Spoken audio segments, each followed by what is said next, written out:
Diane, I'm listening to a podcast, Black Lodge Trivia Night. I've never heard so many game aspirations in my life. Hello, welcome back to Black Lodge Trivia Night. Something a little bit different tonight, but with me, as always, Art is always here. whether Tim or me or Patrick, there's always an Art, almost always. Yeah, it's just the guy who lives there and just doesn't have anywhere else to go. John Candy in Planes, Trains, and Automobiles, for instance.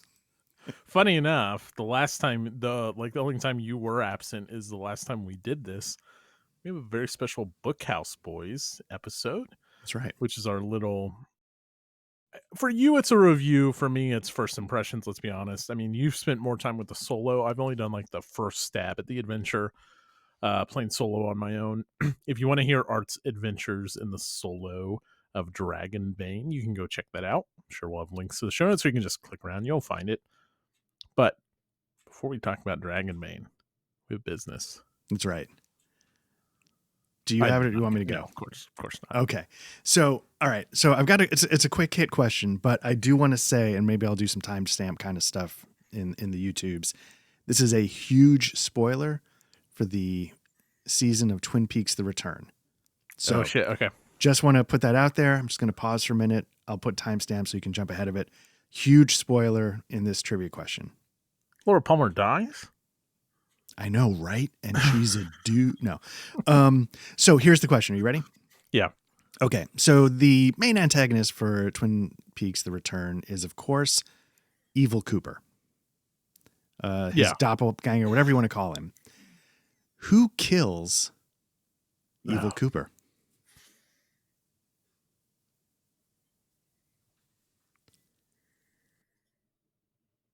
It's not Dougie, is it? That's my first guess would be Dougie, but that doesn't feel right. Yeah, you just let me know when final answers, and I'll give you the answer. I don't know if you want to talk through it a little bit. Give me a yes or no on Dougie. No. Okay. Is it a character from season 1? Yes. Okay. So it's not like the Sheriff Truman's brother. Man, why don't I remember? All right, final guess is Laura. All right. No, not Laura. Annie. I meant Annie. Annie, Cooper's girlfriend from the end of season 2. Yeah. No, the correct answer is Lucy. Yeah. Evil Coop starts to get the drop on Sheriff Truman. Starts to draw a gun before Truman can get his out, and then right before he kills Truman, he's shot in the back to reveal in a hero moment that, of all people, Lucy has blown him away. And it was sort of like, because I think Andy has that sort of similar in the original run. He has that similar moment where something was about to happen. Maybe it was the actual original Sheriff Truman was about to get surprise shot something, and Andy's the one who takes care of business and sort of has this moment where like I thought that is something I remember from one of the earlier seasons. I don't know if he kills Earl. Yeah, I was thinking maybe Winsome Earl, like he was involved with that somehow, but I couldn't. Yeah, but I honestly can't remember the details of that, but I feel like it was sort of mirroring that. And but yeah, it was Lucy, of all people. I don't know why she's packing heat, but it's actually Andy in season 2. His hero moment is he steps through the door. He doesn't shoot anyone, but he's no longer shooting blanks, and he says, "Lucy, I've got my sperms back." Oh, that's right. That's right. No. And then he steps on a rake. Yeah, exactly. Oh, wah.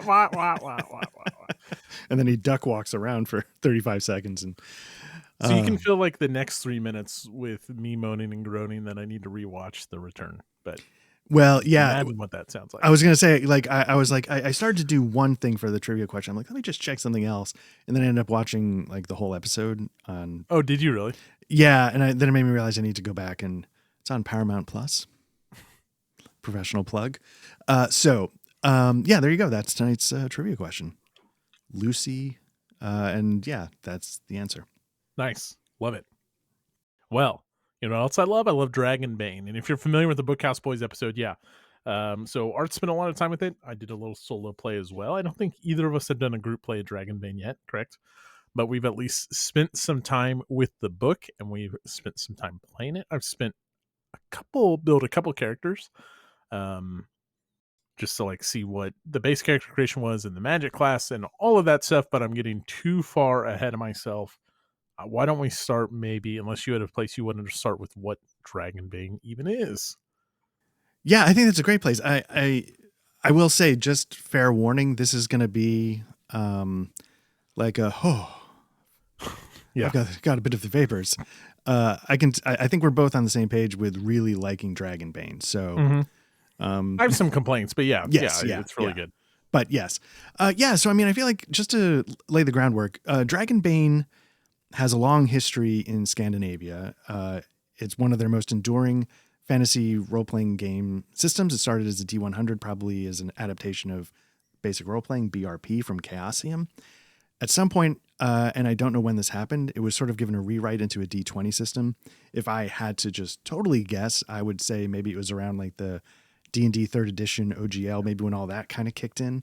But I don't quote me on that. And, and it's just remained, a staple of Scandinavian role-playing for a long time. And now Free League has gotten their hands on the license. And I think it was last year, maybe the year before, I don't know. It was pretty recently, though. They put together a Kickstarter, and they've released a new edition, which maintains the D20 roots and some of the BRP sensibilities that have lasted over time. But I would imagine, because I confess I've never played any of the earlier versions, but I imagine it then combines some of the more modern sensibilities that Free League has brought to the RPG scene over the last, I guess it's been a while now.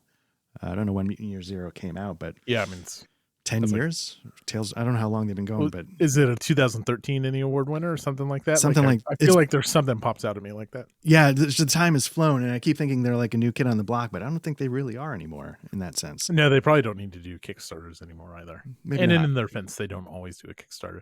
And if there's one thing I love more than Twin Peaks, it's Scandinavian culture, as we all know. That's right. I would say, like, so you're like, okay, this is a D20 system out of Scandinavia. What's the deal with the pudding? It's OSR, right? It's old school Renaissance, old school revival, but different. Like, you're right. It's with that Free League twist on it. You have like status effects and pushing your rolls. So you're right. It has the modern sensibilities, but it's very much in that old school role playing. I don't know, niche area, whatever genre. Oeuvre. Yeah, there you go. Perfect. Maybe we should have picked out a Scandinavian word or something like that. I won't do that. Something like that. I'm so sorry to all. I'm a big Swedish chef fan. Okay, nice. Right? I can say that, and I'm Swedish. Right. That was done with the utmost respect. Absolutely. I do need to tell a really quick story, real quick. Nice. So for Christmas, my wife was like, "Do you want a Swedish chef sweatshirt?" I was like, "I would love a Swedish chef sweatshirt. Like, it'll be funny with the girls." I show my oldest Swedish chef videos. He like throws the chicken out, shoots it, and all that stuff. I love it, and the cabbage, whatever, the blunderbuss. So she gets me this great sweatshirt, and it's got Swedish chef on it. And I say, I cannot wear this because it says "Vert der Ferk," and it's like the second my daughter asks, like, "What does your shirt say?" or when she's old enough to read, and it's like, well, I can't wear it into public, like. Oh, you know what that means, honey? It means what? Right, exactly. Anyway, so yeah, big Scandinavian fan over here. Anyways, very old school. Yeah, and we're gonna get into this. The modern things they add, like OSR was something I checked out. OSE, I mean, Old School Essentials. I know you've played Old School Essentials. I got rid of my Old School Essentials stuff, decided it really wasn't for me. But Dragonbane does interesting things. Yes. It borrows from other systems, as we'll see with it takes the advantages, disadvantage system from 5e. Of course, turn those into boons and banes. It has, as I mentioned, pushing your dice and status effects. All that good stuff. Any other like big picture stuff before we... this is just asking questions, kind of the question. Yeah. I wonder, I've been in a long-running Forbidden Lands game. You were in it for a little while at one point. I often wondered, now that I've played Dragonbane, like, was Forbidden, and we're not going to have an answer for this, was Forbidden Lands just like their love letter to Dragonbane when they couldn't get Oh, Dragonbane, and then they got Dragonbane, and it doesn't really matter either way. But I was just kind of, because there obviously is so much overlap. wow. I did not think about that. Yeah, But it was because just something I was thinking about. Yeah. it has those survival elements too. Mhm. So, tracking torches, tracking rations, all that stuff is there, and obviously it's different in Forbidden Lands. But Yeah. I did not draw that connection, but it makes sense. Yeah, I mean, I'm just speculating, but it just the amount of similarities they have make you wonder, like, why would they have both? And you're like, well, maybe they couldn't get the one they really wanted at one point, and they came up with a really great alternative, Forbidden Lands, which I really enjoy. Mm-hmm. But then they got it, and they're not going to not do it if they get it. So, because I think they're big. My understanding is they're big fans of Dragonbane. When I was reading sort of like the prelude or whatever to the books. I think Dragonbane is one that means a lot to the folks over at Free League. So anyway. No, I like that. I like that comparison. I like that draw. I think it's good. Now, so you're like, okay, this is an OSR D20 with modern machinations. Like, what about the setting and stuff? And I'll admit, the setting is not extremely forward. If I remember, it's kind of dragons and demons fight and kind of wipe out the world, and then there's this new birth into humanity and all these different other what do they call them? What are the kin? All these different kin. Kin, yeah. And that's kind of it. If you play some of the first adventure, like you're in this this like rift thing, and so the lore's there, but it's the immersive part of reading and playing that little solo adventure was really cool. If you get the box set, there's a great solo. You can listen to art stuff. Anyways, yeah. The thing that hooked me was not so much the lore, although it is interesting. Like, you pick up the cover and it's like, why is Darkwing Duck dual wielding and flying across my screen? And it's like, well, that's just one of the kin, right? But I don't know about you. Like, did the lore grab you, or was it? So, I mean, as it may have come up before, I have very lame sensibilities when it comes to fantasy and science fiction. So, initially, I can tell you, like, when I think I mentioned this one of the playthroughs, like when you grab the book, like you were just showing, you have Darkwing Duck, Ninja Turtling down with his like dual katanas or whatever. And to me, I'm just like, ugh. Because, like, so I think this may be like something that's partially left over from, I don't know. I think Dragonbane has a lot of inspiration from RuneQuest, which is the BRP fantasy system that's been going back forever. There's a duck race in RuneQuest. So that was one of my first clues where I'm like, wait a minute, I don't know what this is now. So upon first reaction, I'm like, oh, it's one where you're going to play cat people and ducks. But then as I started, I'm like, oh wait, there's old school stuff here. And now that I'm seeing this duck in a new light, I'm seeing it more as a RuneQuest, homage than, playing cat people. So nice. And folks, there's nothing wrong with playing cat people. You can send your hate mail to me. Yeah, right. What drew me in, besides mechanics, was not so much the lore, the really evocative art. Yes. And we can like hold things up and you can see it, and art can do like a cool whoosh side effect, make a note. You really do that. And like, yeah, right. Yeah. The art is very evocative. It is in that same, speaking of Scandinavian, style of Basin. If you're familiar with that, which we'll probably be playing shortly. That's a big draw. It's got this, not an art major. I'm not going to try to describe what this art looks like to me, other than it is just very dark and kind of gritty, but also clear and like with a bright presence. So it's not like happy-go-lucky, but it also looks a little cartoonish. It also looks old school at the same time. Just like the creature designs are really awesome. Like, it's old school stuff. I'm a big fan of the whole aesthetic of all the creature and class and kin design. Really like that. Yeah. And I gotta say, I don't think I ever realized how much art was pulling me into RPGs until the last couple of years as I've gotten older. When I was doing one of the live streams or something, I started rambling about stuff, and I was talking about Dragon's Dogma, and I was like, the reason why I love Dragon's Dogma is because it's the video game equivalent of the feeling I got looking at the cover of the Middle-earth role-playing box set when I was a kid. Nice. And so it was one of those times I was like, oh, like my whole life, this RPG art has been pulling me in. And I don't think I was really conscious of it until the last couple of years when and I got to Free League's credit. A lot of the reason why I started paying attention to the art was because Free League had, like with Tales from the Loop and a lot of their things, they have such a clear vision.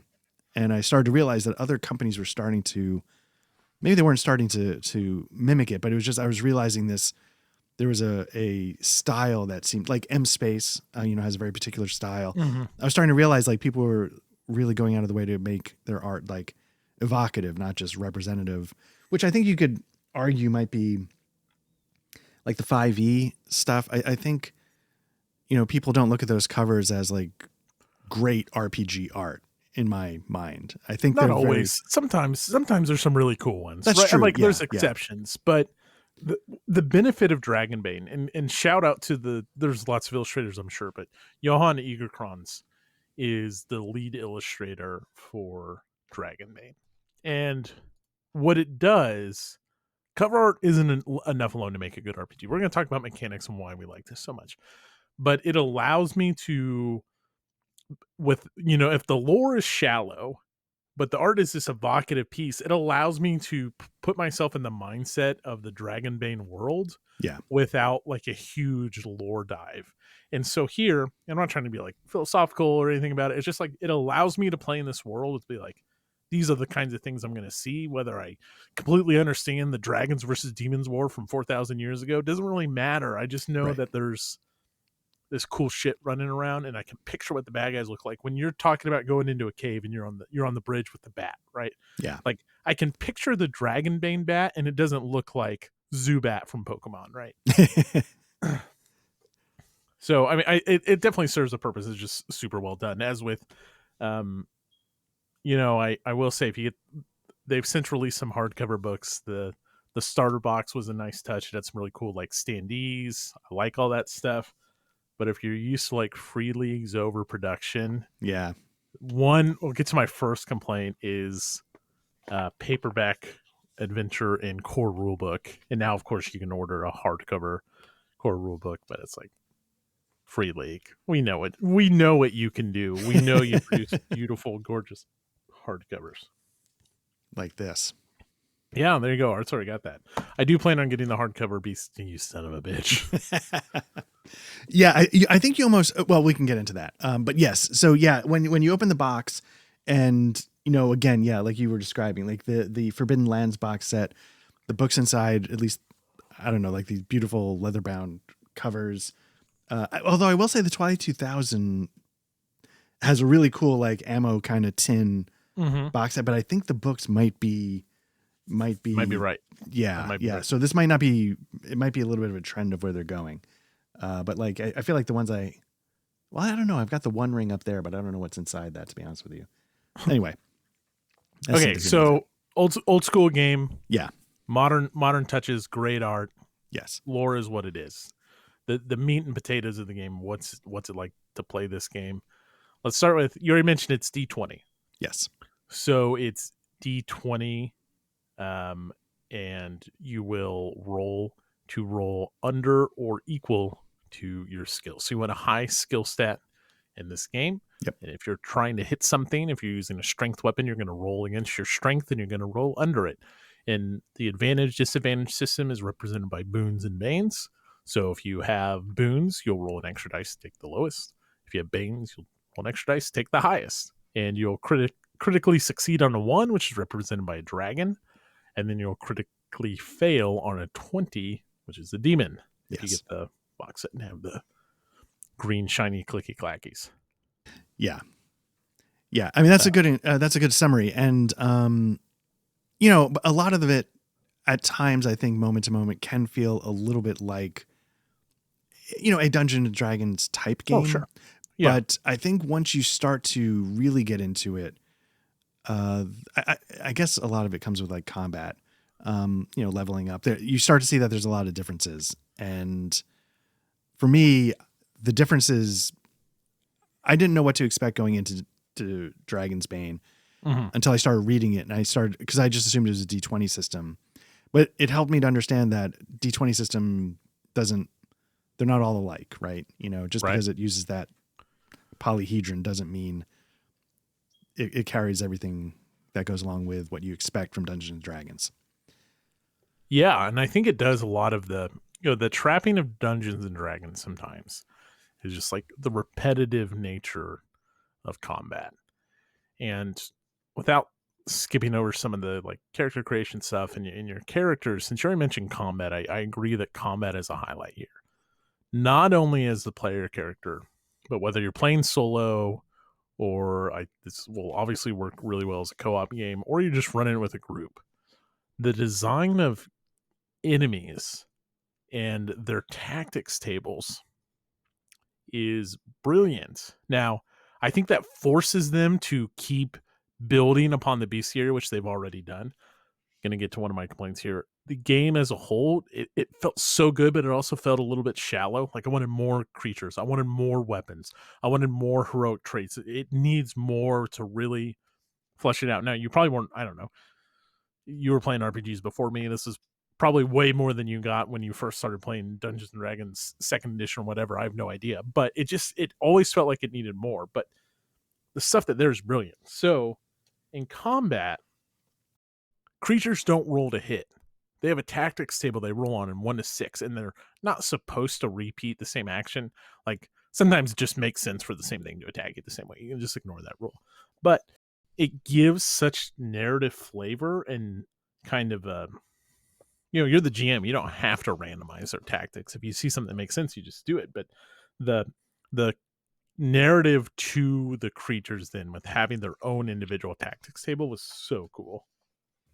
Yeah, and if you're familiar with Forbidden Lands, I think a lot of the creatures have that exact same Oh, setup. really? I believe Cool. so. Yeah. Nice.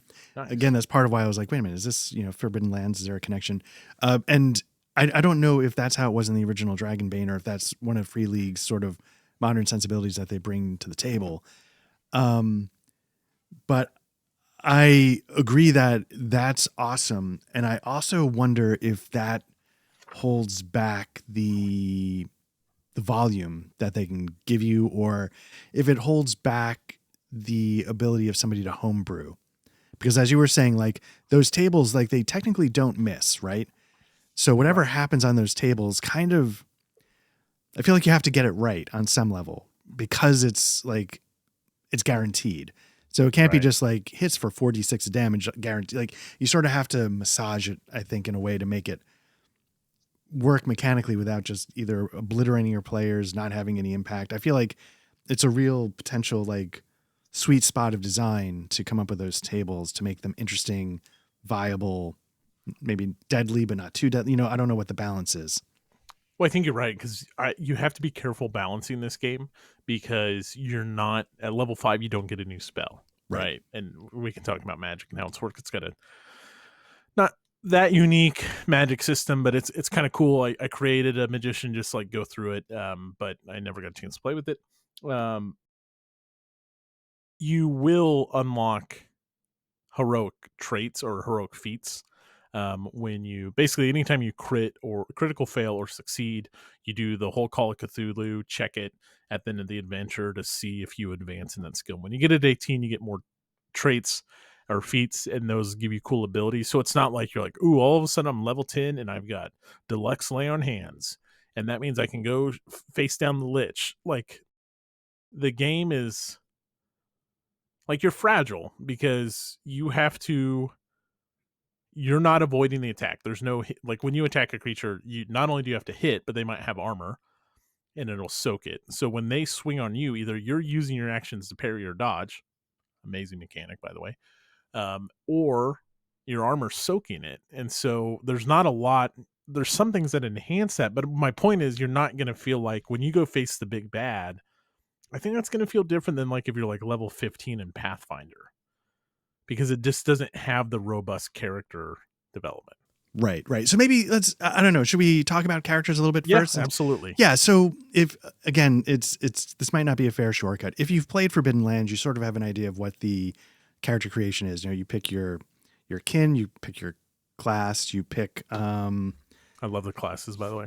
yeah, the classes are great. Yeah. The, one of them is like, there was one that really stood out to me as something interesting I hadn't seen before, which was, what the hell was it? Oh, I'm looking in the bestiary. Is it bestiary or bestiary? What do you say? Bestiary I or said bestiary? bestiary. Yeah, me too. But there's no A there, and I was just never sure. Oh, maybe it is bestiary. Like, so while you look that up, I thought the Mariner was amazing. That's the one I was trying to find out. So specific, like it gives you swim advantage. You know, it's like, well, I want to play Mariner, but like this skill's kind of bad. Right. But yeah, I mean, you know, your classic kin. You know, you can play elf, dwarfs, humans. There's the mallard, classic kin. Your classic duck. Yeah. And then Werewolf. the wolfkin. Yeah, I was a wolfkin for sure. That was my first character. Was a wolfkin knight. Nice, very amazing. nice. I loved it. And then, you know, of course, the professions: artisan, bard, fight. Artisan was another one I thought was interesting. Yeah, same. But bard, fighter, hunter, knight, mage, thief all seem pretty on the nose. But then there's merchant, scholar, mariner, and artisan, which, you know, sort of, I thought, you know, break from the norm. Exactly. Yeah. So it doesn't, you're not just, which I guess you could say might be a little, I mean, like games like, you know, Warhammer Fantasy and stuff like that have sort of those kinds of classes sometimes, if you want to sort of try and make an old school connection. But then, yeah, you pick your class, you pick your kin, you know, then you get your gear. Do you get like a dark secret in this one, or am I just thinking of Forbidden Lands? You get like an item. You definitely, you get a personal item that can, it has a mechanical use where it can help you when you're resting, but also can, you know, provide a little backstory. And then, you pick some skills. I had the hardest time figuring out how to do the skills in Foundry. Just a little tip. The Foundry module is awesome. There's a lot of automation. There's a lot of stuff that, you know, interlinks. Oh, yeah, I remember listening. Yeah. But you have to manually double the skills that you pick. And then it even populates automatically another part of the character sheet. So I just assumed somehow there was a thing I would check to say this was a trained skill, and then it would populate the list. But nope, just by doubling the number manually, it all worked. To be fair, when you're handwriting it, so here's my Wolfkin knight. His weakness was he was a cynic, and he had hunting instincts and army of one, and all very nice little character sheets, of course. You do write them in manually with your base skill derived from your stats, and then you're manually doubling them. Right. So there's no marking it's trained on your character sheet other than that initial score. Right. So when you train in a skill, you double it, which is, again, you're trying to roll under, so you want higher skill. Right. And a lot of those skills, like if you're getting like your, you know, you roll 4d6 and keep the highest 3 to determine your stats. Now 3d6, I think the average is around an 11. Maybe when you add that, 10 and a half. Yeah. 10 and a half. So it makes it 11 or 12, maybe is and that's only going to give you like a starting skill of like 5. Is it 5? Oh, no. I'm sorry. 9. Yeah. Attribute of 9 through 12 gives you a base chance of 5. So you can see right off the bat with like an average stat, your skill is below a D20 average by, I mean, I know it's not the same bell curvey kind of, but you know what I mean? Like, you're working with a 5 or less for having an average stat. So that's, so that was one of the first things that made me think this has like an old school feel. Cause I've always felt like old school D100 games are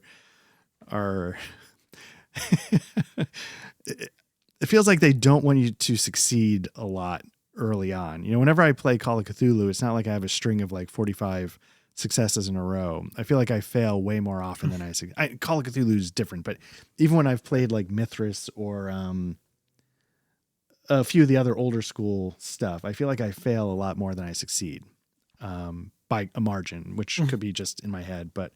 And so when I started to see this, I'm like, I'm going to be failing a lot of rolls. And that actually comes into play, you know, when we get to it with the boons and banes pushing rolls. Because I already feel like I'm at a disadvantage given the lower number of stats. I feel like in D&D I'm succeeding a lot, even when I'm a pretty lower character.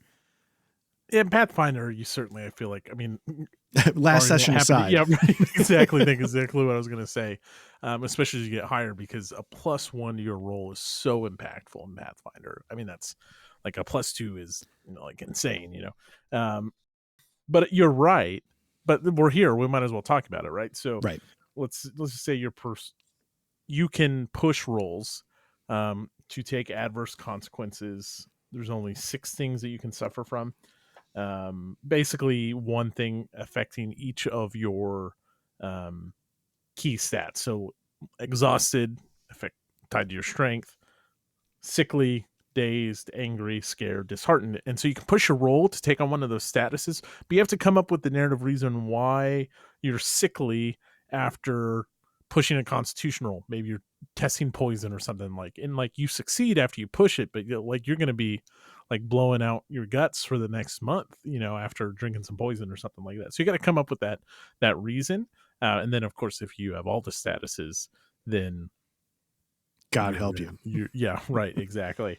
And so if you're sickly, then you're taking a -1 to all constitution based rolls once you have that status. So you can push it, but there's going to be a cost. Wait, is it a -1, or you take a Bane so that you roll 2 dice, take the lowest? Bane, what? -1 would be good. Yeah. Right. And I just want to state that because in my playthrough, if people check it out, I don't think I appreciated how impactful taking Banes would be as a low level character. And it really makes, now that I know that, it makes the choice of pushing a lot more of a complicated choice. So, you know, in a typical Mutant Year Zero game, I don't know if there's a typical Mutant Year Zero game, because this mechanic of taking his status, I saw in Vaesen as well.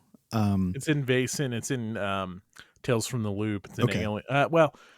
Alien is you're increasing stress, but in Right. Tales from the Loop, you're giving your character a status effect. Okay, so this isn't the first time, but like in Forbidden Lands, and I think Mutant Year Zero, definitely in Forbidden Lands, when you want to push a roll, you have to hurt yourself in a way. Like you're not taking a status, you're actually taking damage to the stat itself. And I found that sometimes creates these weird, like, okay, well, how do I explain how I hurt my dexterity when I, you know, try to open a, you know, like sometimes it's obvious, but sometimes I struggle with like a narrative explanation. For me personally, having these like angry, you know, exhausted made it a little easier for me to, maybe because it boxed me in a little bit, but it made it a little easier for me to picture like, yeah, this is why and just so you know, like listeners at home, you probably know this. You can push, like if you push, say, your strength and you blow it, you take, you know, a condition on your strength, you can still push strength again. You just have to take a condition on another stat, like say willpower. And I found that interesting because like willpower might be exhausted or whatever, but I found it interesting to be like, okay, I did something physical and I'm already in this condition, and I could see why now that would frustrate me or exhaust me, and it helped me sort of tell the story of my failures easier for me personally than in some of the other Mutant Year Zero games that I've played that don't have the conditions themselves. Nice. I like that. I mean, it just that little just push, that nudge into what does it look like to push. I agree. Right. I mean, it's just a little suggestion of, and I'm sure like if you're playing it for like, I'm tired of saying I'm sickly. Right. Come up with a new thing, but it is, you know, go ahead. You know, okay. So this could be like a really, I mean, it's definitely a really dumb hot take. I'm just going to say it out loud though, since we're not recording this on the internet. Do you ever feel like, so there's the Mutant Year Zero engine, right? That powers a lot of Free League's games. Dragonbane, I would say, is not one of them. You know? No. It has what we just talked about, but that's kind of right. Right. Do you ever feel like the Mutant Year Zero engine game is like a Euro board game where the mechanics are all really interesting and make for really interesting gameplay, and then the moment you put theme on it, you're like, just don't think about the theme too much? Okay, so I did struggle with that in Tales from the Loop, which I've only played once at like a game day. Had a great time, but that the pushing and the side effects from that was like, oh, okay, it, I sure. Alien though, it is so good. The push and the taking the stress and the spilling over, the stress track in Alien is so perfect, and tying that to pushing your roll makes it work really well there. Well, let me ask you, because I confess, there's always a lot of praise for the stress mechanic in Alien, because Yeah. sometimes I think about like, getting willpower points to cast magic in Forbidden Lands. Oh, it's in Dragonbane too, right? If you're going to do magic, you use willpower points, by the way. Yeah, but you don't need to push rolls to gain the willpower point. So you don't need to say push a strength check to hurt yourself. Right. Yeah, that's a weird mechanic. Yeah, right. Yeah. So it feels like on paper the interlocking systems are cool, but then as soon as you put the theme on it. But like in Alien, with the stress die, you roll the stress dice as additional chances to succeed, right? Right. Is there extra penalties for failing when it's on the stress die? Yeah, I think like a face hugger on the. Now it's been a minute since I played Alien, but I believe face huggers on the stress die is what trigger awful, terrible events. Okay, because I used to sit there and then like, obviously then you roll on the stress table when those come up. right. And now in our campaign, I will admit the stress never got high enough, which is a shame. I ran a one shot and we just had like people like blind firing in a circle, like shit hit the fan and like stress was popping off, and I was like, this is so good.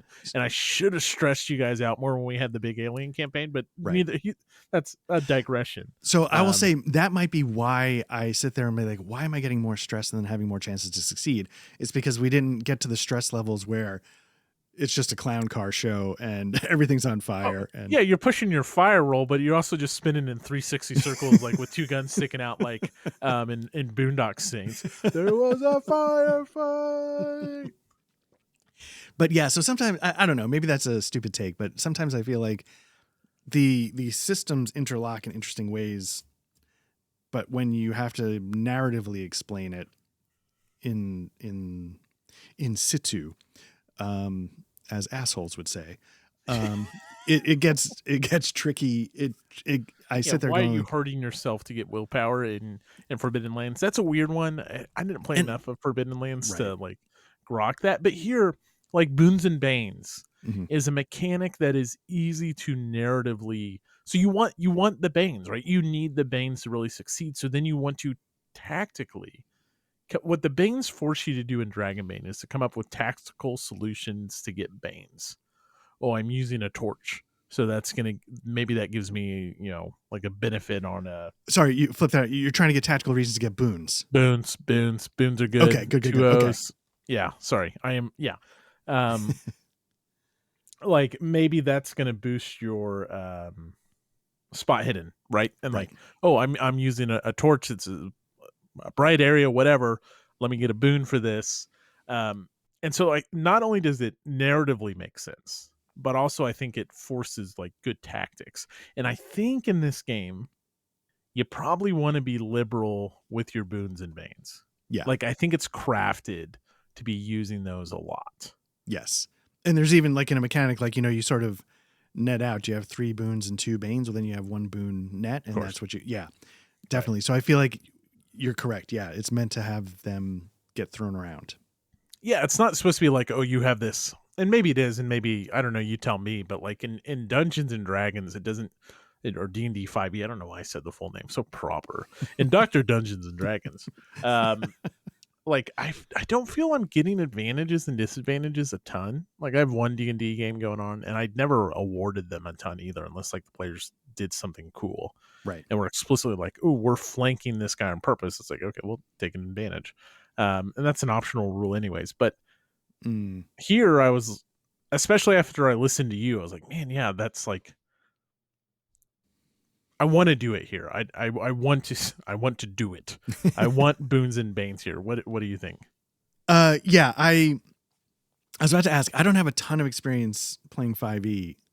Are there ways? You mentioned flanking, but it's an optional rule. Are there ways for players to sort of advocate for it? Is it really just a GM fiat kind of? Well, a lot of time it's mechanic Okay. driven. So it's prescribed in a way. Yeah, like if something has a status effect, it's not too different than Pathfinder, right? If something is flat-footed or prone in Pathfinder, then you're going to get a die roll modifier, of course.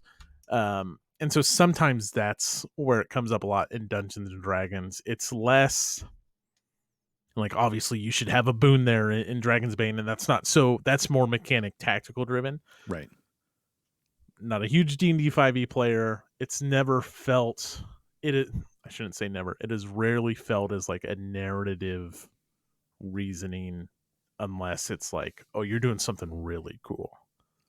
Then I'll give you advantage. Where here, the advantage can be sound tactics.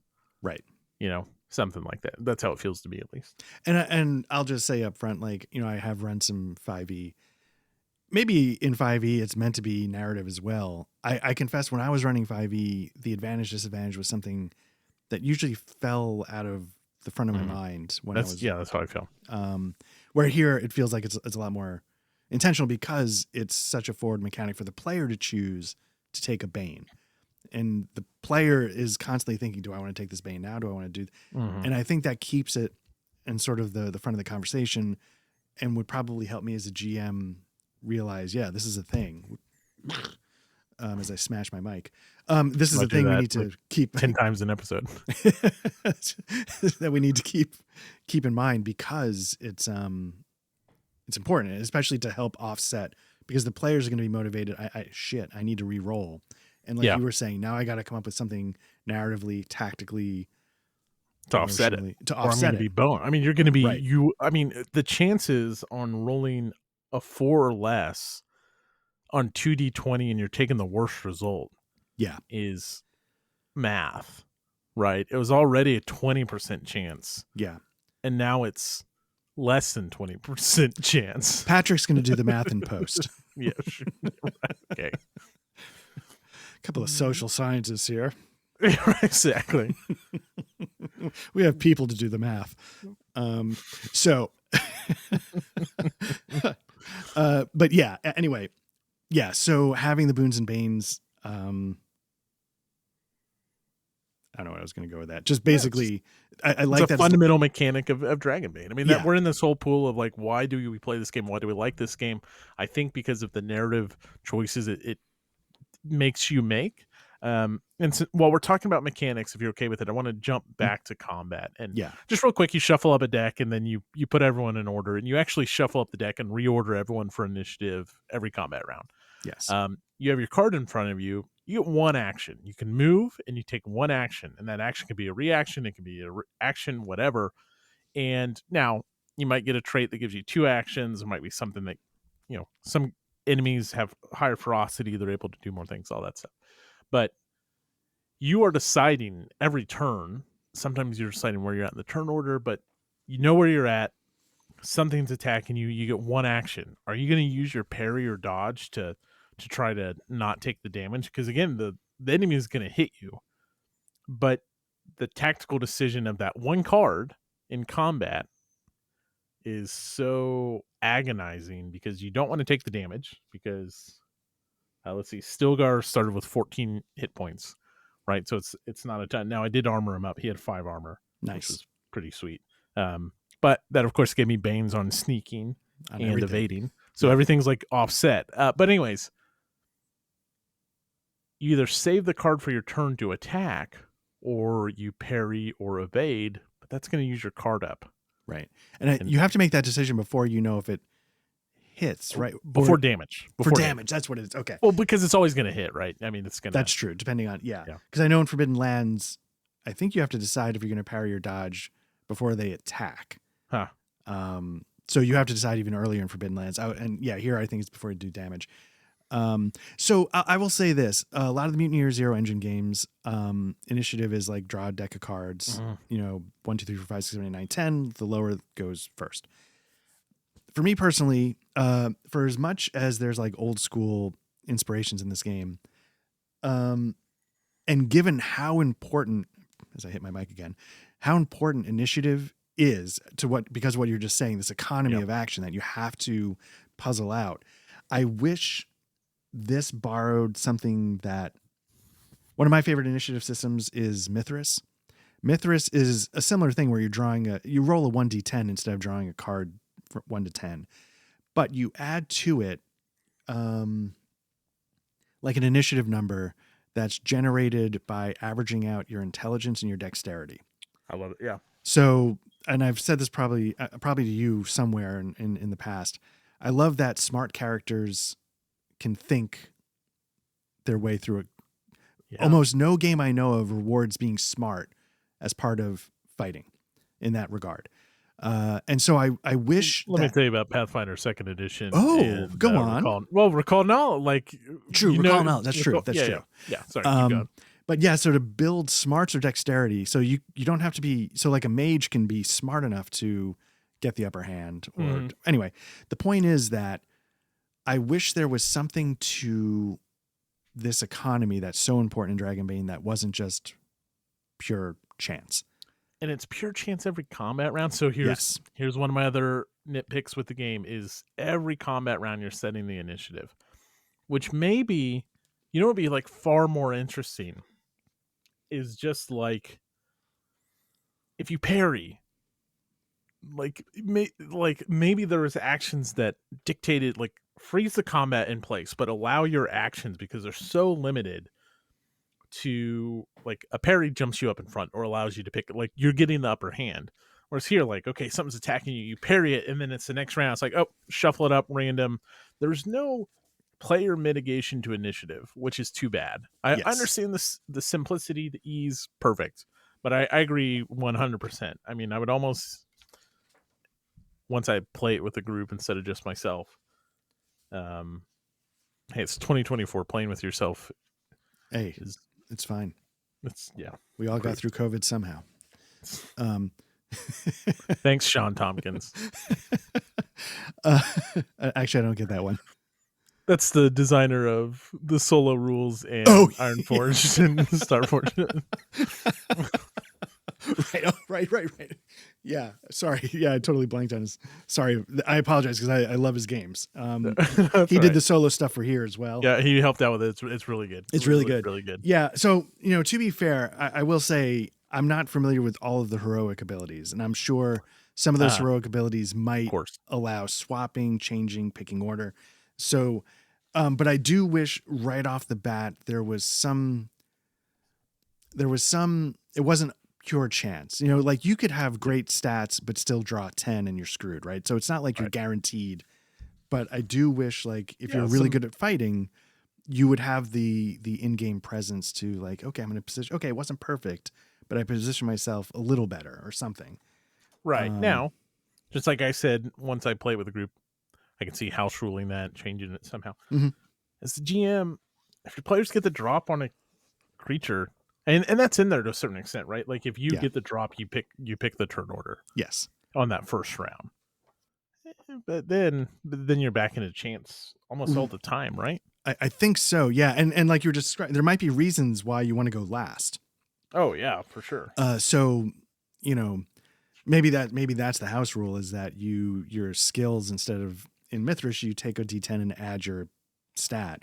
Maybe here you would subtract your stat or something. So I got a 3, but my stat's a -3, so now I'm a 6. So now I can sort of, I have a little bit more information about what I'm doing before I have to make a choice.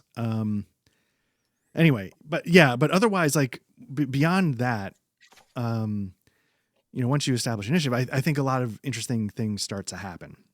An attack is, I think it's basically just like, you roll against your stat.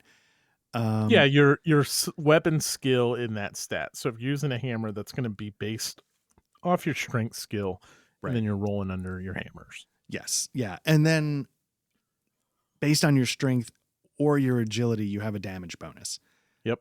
So if you're incredibly strong, you'll do like an extra D6. If you're sort of normally strong, it's a D4. So, and I do think it's interesting. Like a lot of the games I've played that have had a damage bonus die, they almost never have it for agility, making your ranged weapons more deadly. Like I'm going to keep referencing Let me tell you about Mithras. Pathfinder 2nd Edition. Oh, do they do that with agility? Yeah, Pathfinder for like finesse weapons and range is based off agility a lot of times. Now, there's exceptions. You can throw a spear, and that's going to be based off your strength. But I yeah, was about to say, okay. our Lord and Savior Pathfinder 2nd Edition. Because yeah, and I'm gonna reference Mithras a lot because Mithras is a RuneQuest sort of derivative. It's old school BRP. And so it's got a lot of what I probably would consider similar roots to Dragonsbane. And in there, I think even like bows are strength bonus because you pull the arrow back harder. I don't know. I'm not Katniss. I don't need to know this. Anyway, yeah. So and then they have to decide. Enemies have to decide, are they going to spend their action to protect themselves from the blow that's coming, and then if for some reason you calculate damage, then the way God intended, armor absorbs some of that damage instead of making you miss, which I know I've ranted about when I was playing the game, but I love, and we talked about it during Cyberpunk, but I love when combat systems have armor that soak the damage instead of making an abstract, all of it. Yes. Singularity of, it's not whether it hit or didn't hit or did it. It's just a sort of, it didn't count. I love me a little bit of that extra granularity. Absolutely. Because, and I think I mentioned this in the playthrough, because it allows oh man, I wish I could remember what the thing was, because there was something that came up. I don't know if it was in the first session or the second session where it actually mattered, like narratively, did I get hit and absorb the damage or did it miss? And I was trying to, this is going to kill me. I don't remember that being in the first one. It must be in the second one where something happens in the session where I was like, this is a moment where having an all-in-one armor class without that distinction, oh God, this is going to kill me. Because I can't remember what happened in the session. I remember the big picture things, but anyway, it's not going to do us any good here. But I think it helps me personally to have that separated because how things are pictured in my head. So I prefer that, and I like it. I like that Dragonbane does that, and I was not expecting that from a quote unquote D20 system. Nice. So yeah. Mechanically, we've talked about the heroic traits A little bit, yeah. Touch on those. There's about 40 something of them. They can range from incredibly useful to more thematic. Mm-hmm. Again, I want more. I want them to keep. They've already added new kins. They have the new bestiary, aluminium. It had 6 new kins and like 60 new monsters. The rule book, the hardcover rule book is the same rule book with like one adventure tacked into it. Yeah. The bestiary adds a whole bunch of new stuff. So, but heroic traits, you will most of the time use willpower points to activate them. Some of them are just passive. You get the benefit. Like you can do a twin shot with your bow and arrow. Now you roll 2 shots, but you have a bane on your 2 hit, and then they roll their damage separately. There's one that like lets you cook out in the wilderness, things like that. And again, sometimes you spend willpower points, sometimes you don't. Interestingly, a mage does not get heroic feats. They get skills in different types of schools of magic. There's 4 schools of magic in the core rules. There's some fan-based stuff out there on Drive-Thru RPG that I got and really enjoyed that had the School of Necromancy. There's actually a lot of fan-created stuff for Dragonbane already. I don't know how good all of it is. But the one I purchased was someone that you and Pete over on the Discord server recommended that does a bunch of good fan-made stuff. And I'm sure we can find a link down in the show notes. But anyways, there's 4 schools of magic. And your skill in that school of magic kind of determines your 2 hit for the spell, and you have a certain amount of spells you can prep and things like that. Yeah. So let me ask you a question. You did some character creation with Yep. I did a knight and I did a mage. Yeah. Yep. I just want to say really quickly, boons and banes. I don't know if mathematically, statistically, how it negatively or positively affects players in terms of like, do they succeed more, succeed less? But in terms of just like, instead of like a -2 modifier, -4 modifier for this, a -1 for that, I just love the, okay, that's a bane, that's a bane, that's a boon. And, you know, like you're not, okay, so it ends up being like in Savage World, you're like, okay, so that's going to be a -9, Yeah, you right. know, after you sort of crunch like 7 different stats. But it's sort of Right. like, you know, you just sort of go like, okay, boon, boon, bane, bane, bane, boon. Okay, it's just a straight roll. You know what I mean? Right. Or if you have two banes, you're rolling 3 dice, but you're still like, so you're telling me there's a chance. Exactly. Whereas if you're like -10, you're like, well, nothing's gonna hit. But you're like, well, all of these dice could be a 1, you know. Right, right. Um, anyhow, you rolled up a magic character. Uh-huh. What did you think? So one thing everybody should know is that this is not going to be like you have 37 cantrips, 290 level 1 spells. It's somewhat constrained, somewhat limited. But what did you think of the magic? Well, see, I didn't get to play with it. And so your willpower points drive the power level behind it too, like how much effort you're putting into the spell, which I kind of like that. But the problem is I didn't get to play around with like gaining those willpower points and making sure you have enough willpower points to make the magic character class you want to work. I feel like it would be very limited, Okay. depending on what you're trying to cast, what you're trying to do. So I wish I could tell you I had a feel for it, but it was more just going through the exercise and just kind of looking at the different schools and stuff. I don't want to misrepresent anything. Are you playing a mage in your Strahd game? Yeah, I'm a sorcerer in there. Yeah, Okay. I'm a sorcerer. How dare you? My mistake. But you have the magic tricks as well, right? So you have the Right. like, but those are all like none of those are like magic missile or anything like that. No. They're more of the tricks are for whores, Michael. Yeah, I'm an illusion. No, not really. You're not wrong. Like it's like you can light a candle, Right. Right. which can be helpful. In a game like this, actually lighting a torch is actually extremely beneficial. But like, I should not downplay the elementalists, Right. or as the British would say, the Aluminium. illuminate. Yep. Aluminium. So again, it's interesting. I do feel it to be restrictive. So like, I obviously did not take that into my solo plays. Like, give me armor, give me a big ass flail with some cool stats. It's gonna, weapons will have statistics for like, and I think this is an optional rule. There's optional rules in the book. Like they have statistics that will do different things based on how they hit, which is why I want to see more of them. There's not like a 40 item list of weapons. And even if they all have the same like base statistic, the fact that they can do things like more weapons, more treasures. Yeah. So, okay, let me ask you a couple of questions.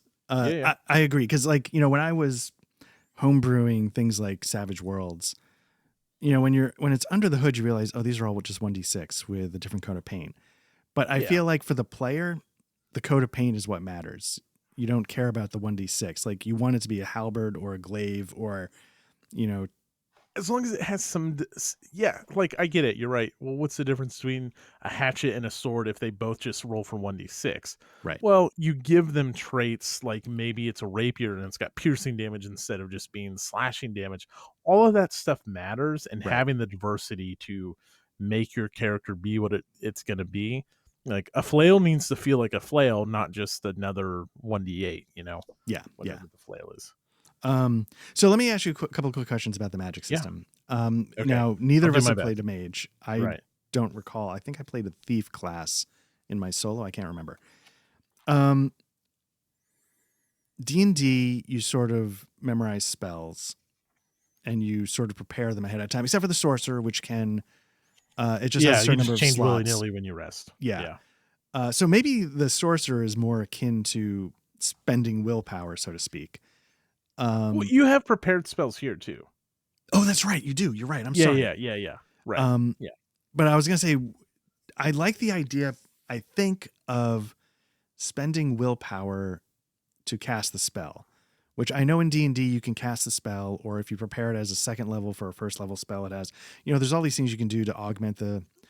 Yeah, just real quick, like you can maybe cast 2 second level spells and 4 first level spells and cantrips, and Pathfinder's not very different from that either. It's just And can't you like slot a first level spell as a third level, and that gives it extra?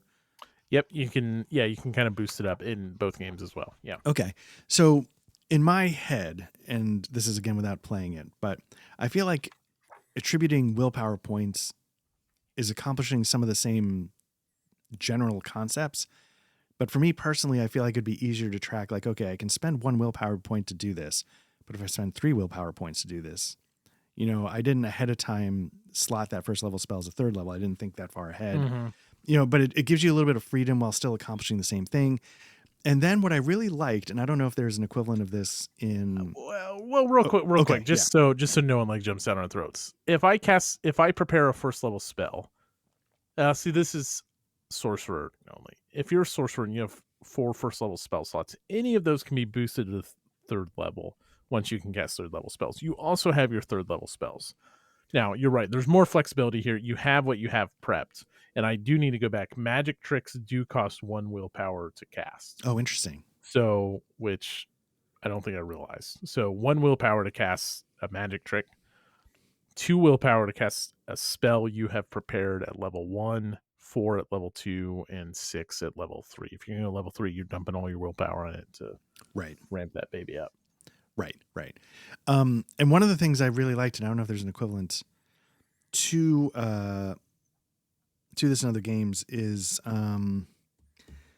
power from the body. Is that what it's called? What you can do is you can choose to injure yourself to regain willpower that you can then use to cast spells. And I think you get now how is it different than your complaint in Forbidden Lands? Because in Forbidden Lands you have to like push a roll to do it. Right. It's not part of the spell casting circle. Okay. It's, when I failed a stealth check and broke my ankle, that gave me the power to cast the spell 2 days later. Right. And I don't think we're unique in saying like the willpower in Magic for Forbidden Lands is weird. I think a lot of people sort of call that out as sort of this odd gameplay loop. But I like the idea that in a moment of crisis, or I guess whenever, you could just sit there and say, like, I'm going to like dig deep. And you hurt yourself basically in the moment to immediately restore a certain number of willpower. And you can choose, is it a 1d4, 1d6, 1d8? And I think you can go all the way up to a d20. So you can decide, like, how much do I need to risk right now to do this one thing? Oh, dang. I didn't realize that. I believe that's, I think it's called Power from the Body. And so because again, like, I didn't play, keep looking at the bestiary. I didn't play a mage. So I was only sort of getting what it could do through reading it. And so there were a couple things that jumped out. One was the Power from the Body, this, if I'm getting this right. I also have to confess, I like the fact that there are magical mishaps. The magical mishaps. If you fail, you roll on a random table to see what goes wrong. Yeah. I'm a wild magic sorcerer in Dungeons and Dragons, which is like, if you roll a certain number, then wild shit happens with your magic. And that's so cool. Yes. Yeah. And so I love mechanics like that. It's definitely in Forbidden Lands as well. So I was glad to see that here.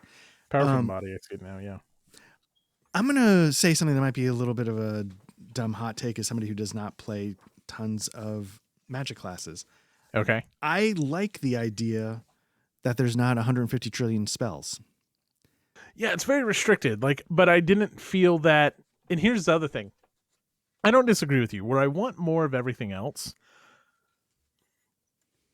the fact that magic is obviously limited to your player characters in this game, and that's intentional.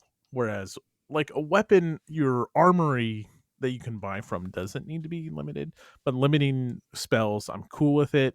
I like that it's not everything. And even like your rank 3 spells are not like super mega fireball. Sometimes it's just fly or teleport. Right. There's a lot of utility spells are the high level spells. Yeah. So you're not just like fireball in the whole room. But I agree with you. Yeah. And it's for a couple different. So just really quickly on the hardcover book, page 58, Power from the Body. If you have just 1 or 0 willpower left, you can draw power from your body if need be, but this is harmful, potentially even lethal. Roll a die of your choice, D4 through D20, before casting the spell. The result indicates how many WP you gain and must use straight away. But you also take the same amount of damage. Any willpower points not spent in that moment are lost. And then the damage is applied after the spell is cast. So it could be like a dying gesture, right? And I just thought that was like a very, I don't know, I just thought it was very cool. It would be cool thematically, like yeah. to get in that position and then be able to pull it off. Yes. The other thing you can do, Art, is you have your grimoire, right? You have your spells that you know, and then like we said, you prepare those for the day. You can go to your grimoire in combat. Yes. But it's going to take you twice as long. Yes.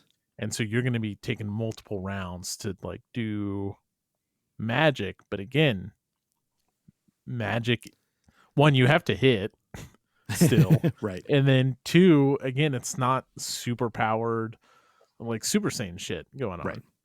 Yeah. And I have to give, I don't know if Dungeons and Dragons has a comparable mechanic to that where, because I know with wizards, it's the spells you have prepared, that's your memorized list. And you can't really deviate from that list that I remember from old school, playing like what you prepare for the day is what you prepare. Right. And so you're kind of out of luck if you come into, and that's one of the reasons why I think people like playing the sorcerer, because at least you have some flexibility. Yeah. I can see that.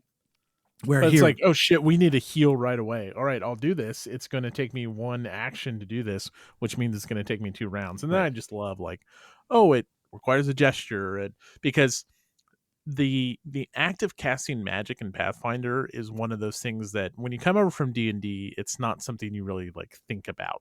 I know you can do things where like people require components, that type of thing, but in Pathfinder, even the act of going from a one hand to two-handing an item, like you can free up a hand right away, but then you have to re-equip the item, and that's going to take an action. Anyways, so I like the touch, of course, of like, what does it take you to cast this spell? Right. Most of it's gestures and words in this game, but anyways, just another little flavor thing. Yeah, and I like that, and I think this sort of permeates a lot of the game's, I don't know, design or whatever, but I like that. A lot of the times you're not restricted from doing something. They just put a cost to it that you have to then determine the worth, right? It's not saying yes or no a lot of the times. It's just saying like, I mean, you could, but, and I think that makes for a really cool game without necessarily dogpiling mechanics on you. And I will say for, one of the reasons why I never play mage classes in D&D is because I don't know if overwhelmed is the right word, but at some point, like, I don't want to deal with like, okay, I've got like 38 spells. Which 12 do I prepare? Like, I don't want to think about that. And then what I'll do is I'll just sort of set it and forget it. And then what ends up happening is the rest of the spells don't mean anything to me. And and then there's some spells that are just clearly obvious. There's a best, like, yes. The shape-shifting spell in Dungeons and Dragons is easily the best spell for a sorcerer, and there's no doubt about it, because you can turn people into fucking giant gorillas, which I have done, and it's amazing. Nice. Or you can turn them into dinosaurs once you're high enough level, and yeah, like, you're gonna do that, and why else would you spend anything else on that spell slot? I like that here. Like, you're right, some of the magic tricks are kind of lame. You're not really gonna spend a will point on them, but the spells all I shouldn't say all. A lot of them felt like they serve a purpose, and I don't want to say like they seem weak, because there's like cool ones. I was just looking at like the Elementalist gets a Firebird, and it just shoots out a big, or they can summon like a little salamander, elemental creature. All of that stuff is awesome. But what I'm hearing, Art, is when we play a group game of this, that you're committed to playing a mage, is what it sounds like, and you won't play a thief or a knight. I will say this is one of the first games where I was like, I think I could mentally handle it at my age. Oh yeah. All right. Art's playing a mage. I would give it a shot. Yeah. Well, I'm about to play a druid. Yeah, I'm about to play a druid. So, oh man, spells in Pathfinder is daunting. I'm just gonna tell you right now, like it's rewarding and there's really good stuff, but boy, there is a lot.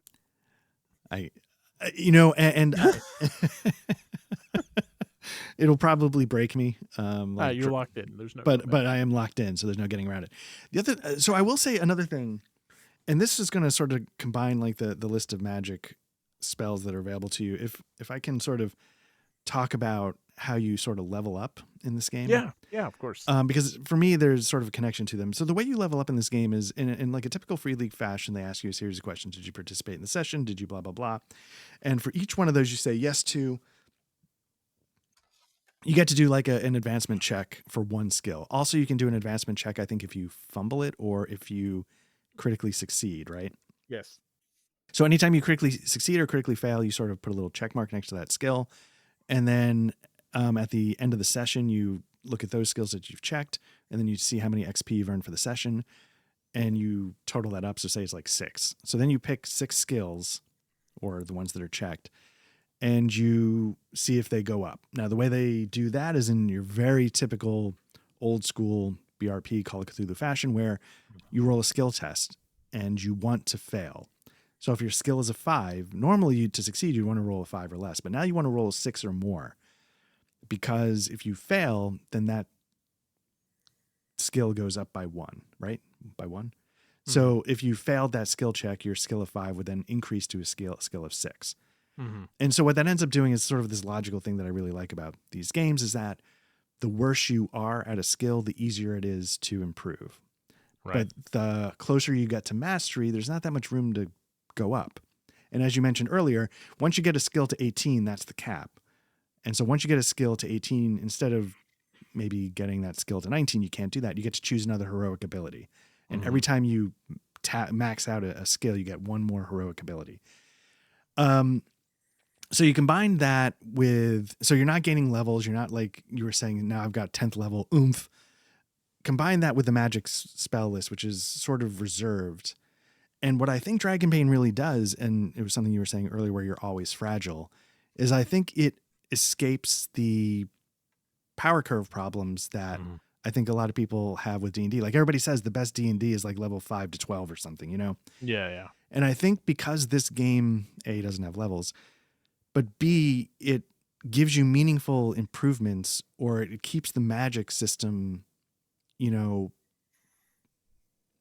constrained. It feels very much like the world is at a certain power and you're always going to be within it.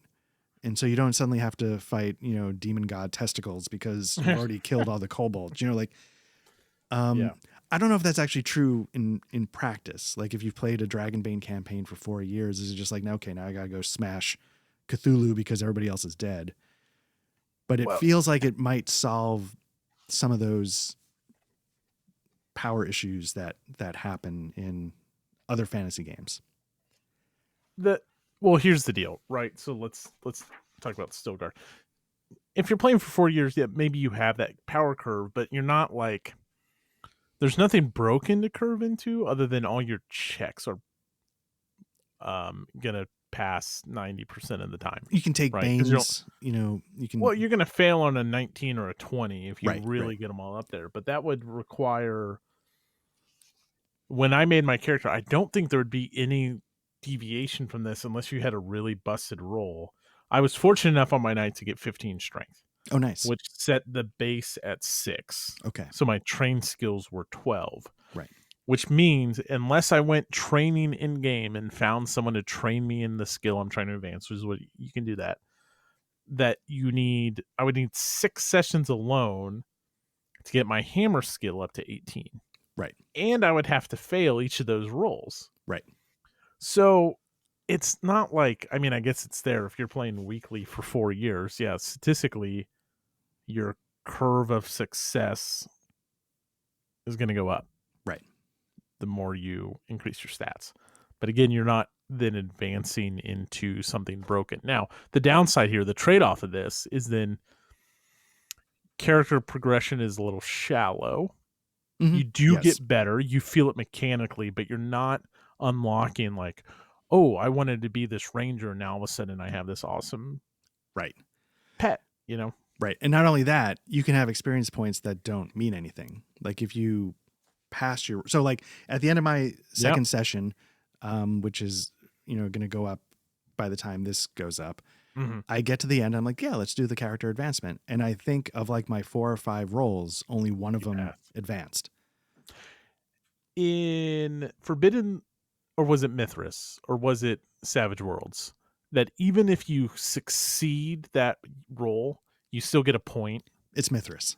Mithras, okay. Yeah, so Mithras is a D100, so it has a little more wiggle room of, you know, like so if we go from a 38 to a 39, that's not as big as going Yeah, from a right. 7 to an 8. But yes, if you succeed, which is the bad thing, you get 1 point. If you fail, which is good, you roll a 1d4 1d4. and you Okay. can, get up to 4 points potentially. Right. So, and so that's the thing. And this is also very much an old school kind of mentality. Games like Traveler, D100 systems, Cthulhu, they have pretty slow advancement. And like you were saying, they don't often have, and then you unlock all your new powers. Right. And so I could see how that would be. Your character isn't going to, like Pathfinder, it seems like, and other games I've looked at, like Fantasy Age, Shadow of the Demon Lord, it's all about like when you hit a level, you open up a new door to stuff. Yeah, and even items have that progression as well. +1 items, again, just like a +1 roll in Pathfinder, are crucial to character development. Balances the game. Now, this is different here. It's a different game. I get that. Right. But I've not read through the Adventures book because I don't know who's going to run it or whatever. Right. But the treasures are pretty limited, and I don't think there's a lot. Like, there's no, to my knowledge, a flail of bewilderment or something that gives you like a -1 on your strength checks or something like that. Right. It would be cool to, if you're going to have shallow character progression, obviously this changes some of the game balance, to then have item progression, which is one way that Paizo balances Pathfinder, is adding in item progression. So I'd like to see them do that, because I know it's old school and you set out there and you're this new knight and you go and you clear out the kobolds. There should still be some advancement in that. I know you're going to get it mechanically. Right. But if I already have the flail I like, Mm-hmm. like, where is there to upgrade mechanically and flavorfully without breaking the game? I don't know. Right. And like you said, we haven't read the Adventures, and maybe that's in there. It very well could be. Yeah. So, But most of the weapons, so you can go get a halberd for 20 gold. But all that is doing is it gives you, they're rare.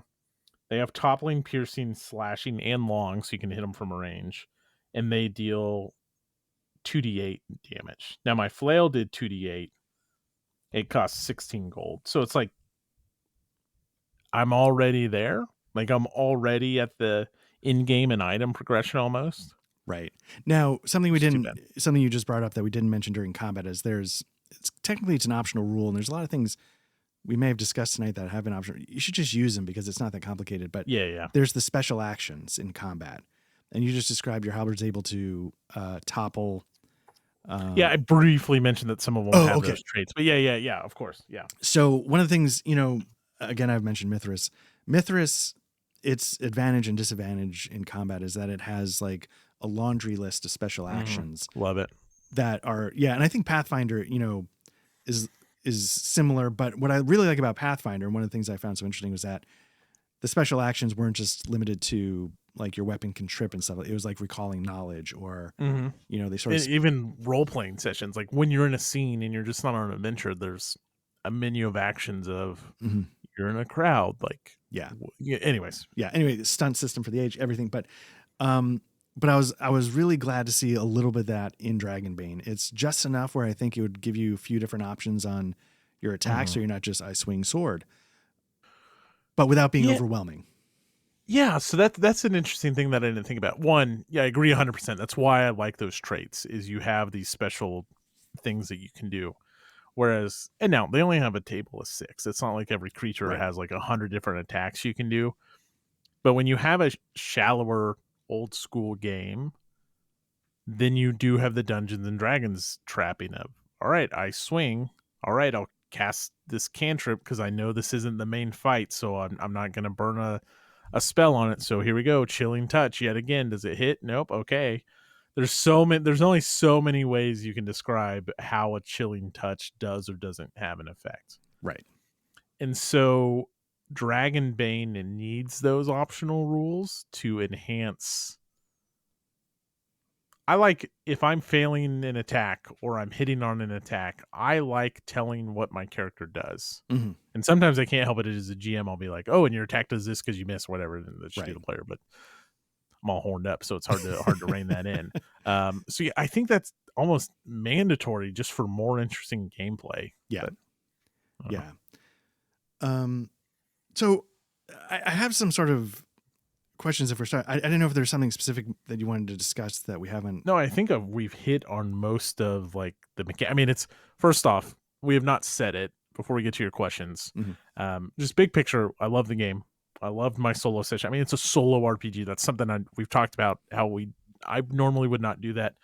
You seem to be you're enjoying your time. I enjoyed my time. I think learning the game is incredibly easy. Yes. It's it's a relatively thick book. It's not player core thickness or anything like that, or as thick as Alien. But for Free League, it's well organized. My biggest complaint with a lot of Free League games is just organization. Mhm. It's got an index that's fine, but the things you need are there. You don't have to flip through the book a lot. So easy to learn, very fun. Really enjoyed it. So yeah, I was gonna, if we were able to get to, I was gonna sort of conclude with like the things I really liked about it, but I wanted to ask first, like, so what are the sort of maybe the slight drawbacks before we get into our Yeah, gushing praise? shallowness is the biggest one. Okay. I just think it needs more. That's why that guy that you guys recommended, that's why I bought like everything he had already.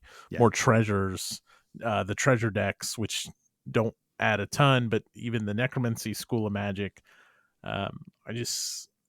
The game needs more support. So I hope because of the lineage and it's not just a one-off, I hope they do continue to support it because I think it needs it. Right. Initiative. Yeah.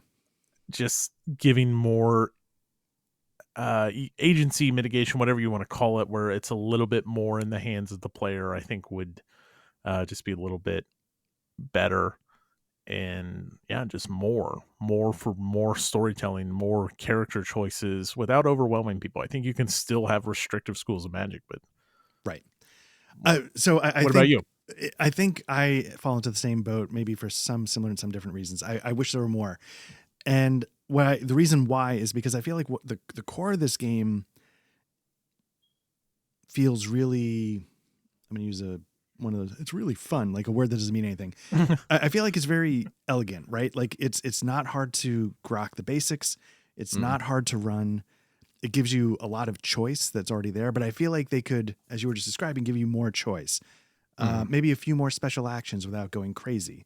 Maybe a few more, because then if you have a few more special actions, you can add a few more weapons and differentiate them. Mithras maybe takes it too far, but I get it. You know what I'm saying? Right. I wish the bestiary was more fleshed out because I don't trust myself to. So during my playthrough, I'm like, I get attacked by a bat. There's no bat in the bestiary. So I pick a vampiric bat and I'm trying to figure out like, I'm supposed to have 4 of them, but I feel like a vampiric bat's going to be tougher. So I just make it 1 because I didn't know what I'm doing. But the reason why the more is a downside is because while I was playing it, I was having so much fun. Part of me was like, fuck, I want to run everything fantasy in this system. And I don't know if I can convert everything. I don't think you can. And that's what I was just like, like if the bestiary just had a goddamn bat, like, maybe I could, do this or, what I'm saying? It wasn't like it was necessarily a bad thing. I was just enjoying it so much. I was realizing like, it's not a generic system that I could just bring any classic, No, it's not. D&D 2nd edition adventure into. And there's, sorry, real quick, just on the note of just the bestiary,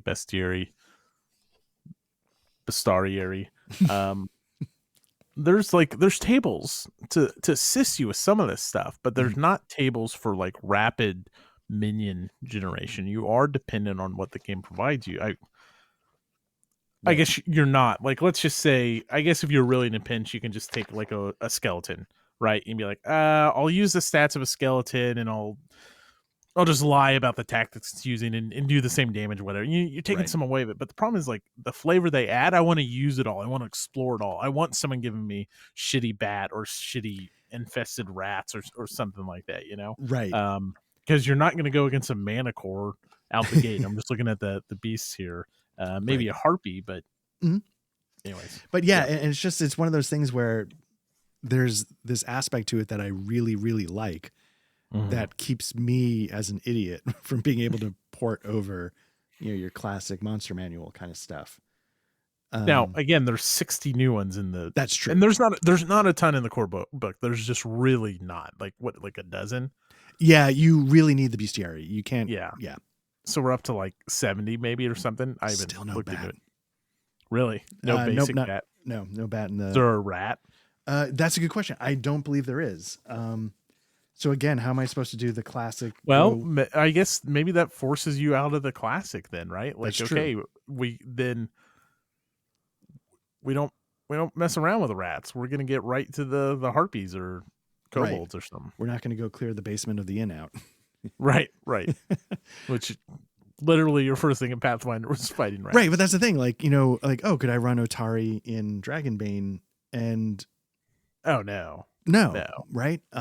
As much as I love this system, Well, you don't even have kobolds. did they introduce that? So I that's mean, you have goblins, but goblins aren't fighters. Goblins are NPCs when they show up. oh right, Did you read about that? Like they don't have tactics. They're for what I don't know. Like I just glimpsed at them, but they're yeah, NPCs. right, right. Anyway, so yeah, my more complaint is just because I was enjoying it so much that I wanted to use it for everything, and I Mm-hmm. realized, wah wah. Um, but so it's sort of like a backhanded compliment, right? Right. I was It in, is yeah, absolutely. I was enjoying it so much that I was disappointed that I couldn't do it for everything. It's job security for Free League. There you go. But Are we yes, gonna I do hope, because I like to what you were saying, I feel like they could add without overwhelming, and it would Yes. just give so much flavor to it. But Yeah, and keep doing the standees and stuff. I'm kind of hooked on those. We'll see oh yeah, if I have them here. Yeah, I mean, I just like so Pathfinder's always done those, and if they're good quality, but because the art is so evocative, yeah. Oh yeah, like yeah, yeah. it's That's hard. true. Like just having these Yes, that B series should have came with. They should have came with them right. because it'd be a Upsell really me. cool table presence, and I like the idea of like, oh, you're doing an old school thing. You don't need minis for everything. It's cool to have these little standees Yeah. with this like old school art going on. I would love to have like a physical game of this out. I want to say, as somebody who has at one point collected a lot of like minis and terrain and stuff like that, I kind of like the idea of standees just because like the art can be so much more evocative. I don't have to Yeah. paint them. Yep. And they take up less room in storage. And I think it accomplishes the exact same thing on the table for the most part. They'll look way better than anything I could paint. And Pathfinder Paizo just had like all their what do they call them? They call them the same thing Savage Worlds calls them. Not oh standees, but yeah, I know what you mean. We were just talking about it today on the pawns. pawns on the Pawns. Discord. Yeah. They had them all on sale. I don't know if they still are, but it was like $12 for a box of pawns. Like I should get these, and it's Whoa. like, who do I play Pathfinder with on the physical table? Oh yeah, no one. Right. Or this I can play solo. There you go. It's cool. So For the I time. guess just wrapping up, Yeah. any concluding thoughts? Any like positives that we haven't gotten to yet, or concluding positives, or anything that you want to summarize, or before we head out? Overall, a damn fine cup of coffee Yeah. and a cherry pie that'll kill you. Yes. Yeah. I mean, just even the whole box experience, which again, a little shallow, but you have the treasure cards, you have the standees, you got great little green shiny dice, whatever. I mean, the whole box is great, and I have no idea how Free League is structured. My only hope is that they continue to. There's like 5 Free League games that I want them to continue supporting, and Right. then if the others fall off, sorry, I don't care if One Ring gets supported or not. Someone will pick it up. Just like focus on the things I enjoy selfishly. Free League, and I'm hoping that Dragonbane is one of them because I think it's a really cool. As someone who doesn't do a lot of OSR stuff, it's been a very enjoyable experience, and I think they have picked up a real gem with a cool legacy. Yeah. Before I lose the train of thought, Mhm. what are the ones you want Free League to keep going with? It doesn't have to be exactly whatever, but I'm just curious which ones. Yeah, so at one point it was definitely Alien. I just haven't played Alien in so long. Mm-hmm. Vaesen, Boston, whatever. Mm-hmm. Just more like I like the Scandinavian approach, but adding the like English stuff, that'd be really cool. I would love to get like what are the creatures called that like every state has? Oh, yeah, Like we what have the is Jersey Bigfoot? Devil. Yeah. Like that'd be really cool for a US one, you know? Yeah. Hmm. Okay, so Vaesen, Alien. Okay. They just finally did a Tales from the Loop. Right. Right. Now they did Things from the Flood, which was teenagers instead of like um, Stranger Things. Right. But the new Coriolis game, absolutely. It took me a long time to adopt it, but Morkborg. So what do we got? We have Dragonbane. Oh, and Symbaroum. I want to get back into Simbrum. Symbaroum. Yes. Yes. Yes. So Yes. Okay. Dragonbane, Coriolis, Simbrum. I'll Symbaroum, Tales from the Loop. Morkborg. Well, no, Alien. see, they could stop. They could One stop Ring. doing Morkborg. Everyone, no. You can drop. You can drop one. Here's what you can drop. Maybe that's easier. Maybe that's easier. Yeah. You can drop Cyborg and Morkborg just because of the fan support and the amazing stuff for that. Someone else will do it. You could drop One Ring. I'd be fine dropping Blade Runner just because I haven't played it. Mm-hmm. Walking Dead doesn't do anything. Doesn't for exist to me. Dead. Mutant Year Zero, they've done a lot for it. I haven't tabled it, and Twilight 2000 has never been my jam. So like half their games. Okay. Interesting. I think I would, if I had to pick ones to keep going, Simbrum, Twilight 2000 is a very deep nostalgic thing for me. So Twilight Sure. 2000, Coriolis. So Simbrum, Twilight 2000, Coriolis, Forbidden Lands. Dragonbane, Forbidden Lands. I feel like Forbidden Lands has a couple of campaigns already out there. Mm-hmm. Mm-hmm. So if I had to choose, I might choose Alien because I tend to be more of a sci-fi guy than fantasy. Mm-hmm. And Coriolis and Alien feel like they do two different things, but maybe they don't on some level. Like now that they have build better worlds for Alien, where it's not so much about xenomorphs and more about being out in the universe. I don't know. But I will say, like, and the other reason why maybe not Forbidden Lands is because I've been in the Forbidden Lands campaign. I think we're on like our 52nd or 53rd session, so it's literally been years. Right. So I feel like when the time comes that we say goodbye to Forbidden Land, like I really got my money and time out of that one. So anyway, so yeah, so I that aside, that was just a detour. I think for me, I just want to say, like, I obviously loved playing Dragonbane, and like I was just saying, my negative is that I want to play everything with it. So I'm just kind of,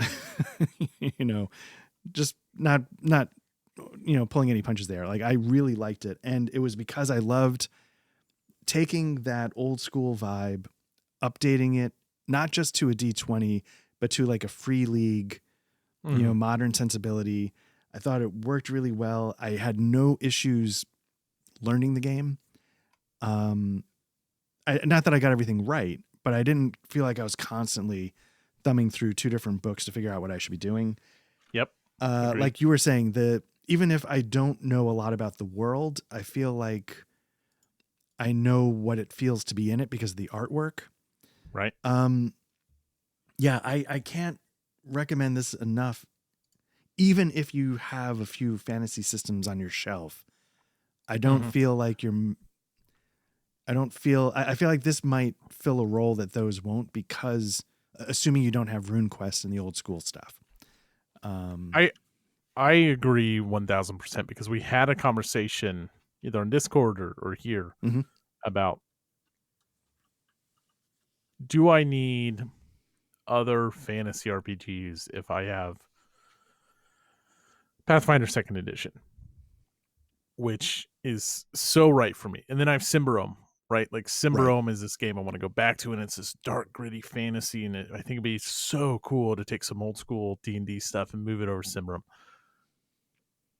But then shortly after that, you started the Dragonbane thing, is like, oh, I got to try this. This looks Yeah. amazing. And then so it's very clear that there's room, and obviously there's room for a million different zines and whatever. But like this is a full fledged and will be supported ongoing concern. Um, and so yeah, it is different enough. And again, I got rid of OSC and stuff, so it's not Right. competing with anything, and it stands out. I agree. Yeah. And I would play this in a heartbeat over like OSC. OSC I found too old, too, like this like is the spirit of the law and not the letter of the law, if you know what I mean, Nice. OSC Okay. wise. And that difference is tremendous. Like I don't love playing OSC. I loved playing Dragonbane. I'll play OSC with the right, I mean, with anybody, right? I'll play whatever, but I have fun with the people, but I'm not having fun because of the system. Where Dragonbane, I just had such a, like, I don't play solo games, right? And here I was, like, really into it. So yeah, I don't know. I think, like you said, it's a damn fine cup of coffee and a slice of pie that'll kill you because it's really good and it's worth checking out. I just ended on a super horny note. So before we go, Nice. do we just want to have a horn check-in? Yeah. So I've decided and gotten permission from my wife. So horned up for Pathfinder that I'm going to start checking out some Pathfinder Adventure Society plays here Oh, locally. right. Yeah. That'll be in March. Nice. I keep having these flashes of brilliance for the Delta Green / Old Gods of Appalachia / whatever system I use from the past, where I just like, oh, this is where we're gonna go. So like the problem with doing that was I didn't have the mystery or the narrative the way I want, and I keep getting this like, we're gonna do this and then tie it in here, and that's been the hardest part. So that has been good. Mechs are good. I played Starforged Ironsworn a little bit, which was brilliant. I went through my world truce, and then like I went through the whole process, and then now I went back to the mecha hack that introduces mechs into Starforge, and I want to play around with that. We talked about that briefly. I think we should still do it. Yeah. It's been really cool. Just going through the truth system in Ironsworn and Starforged is so good. There's like a million new things, but those are like the things that are active. Always Pathfinder. Yeah. Right now, like I have a million characters that are just like, oh, it'd be really cool to do this. Let's do it, and then let's just tuck it away and save it. Right. And that's like the advantage of the Pathfinder Society stuff, right? Like you could just pull one of those characters out and go whatever one you felt like. Yeah. Playing. So you just show up. There are some like there's some limitations if you're going to sit down in a Pathfinder game, like unless you've received a boon from playing in games or doing something, like you can't use a rare heritage or now all classes are available. So like even though Gunslinger is uncommon, like you can show up and play Gunslinger if you want. They can't prohibit you from doing that. So there's a little bit of restricted character building, but nothing that would like take away from the experience. But yeah, you show up, it's like show up with a level 1 to 4 character, and they'll have pre-gens for you if you don't want to go through that. And then the guys who run it locally, the group who runs it locally, they'll also oftentimes they'll have a 1 to 4, and then they'll have a 5 to 9 running. So if you want something a little higher power, a little more advanced, whatever, you can hop in either one. And it's just drag and drop. Like sometimes there'll be like this Pathfinder Adventure scenario is number 18, and the next one's 19, and they're linked. And they recommend you play 18 before 19, but you don't have to. And there's an ongoing meta campaign, but you can drop in and play this scenario and then not show up for 3 months and be fine. Oh, that's kind of cool. Yeah. Nice. And so what about you? Oh yeah, go ahead. So so you're going to get that started then. That's very cool.